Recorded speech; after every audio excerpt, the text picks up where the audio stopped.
जनतेनो, वीर सरदारांनो, आज आपल्या समोर एक मोठं संकट उभं आहे. फिरंगी आपल्या मातीत घुसले, ते आपल्या जातीमध्ये हक्क सांगतात आहे. त्यांना वाटतं एका विधवेच्या हातीमध्ये राज्य आलं तर ते सहज जिंकता येईल. पण मी आज जाहीर करते, मी राणी लक्ष्मीबाई.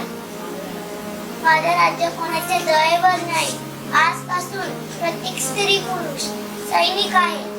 ही केवळ झाशीची लढाई नाहीये, ही माझी मातृभूमी आई आहे.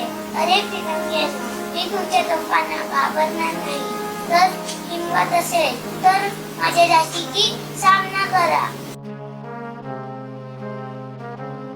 मी आता घडते, पण लक्षात ठेवा, मी एक शरीर आहे. लक्ष्मीबाई मरेल, पण तिचा आत्मा अमर राहील. पण मी जाते, पुन्हा पुन्हा जन्म घेईल. अरे अरे माझे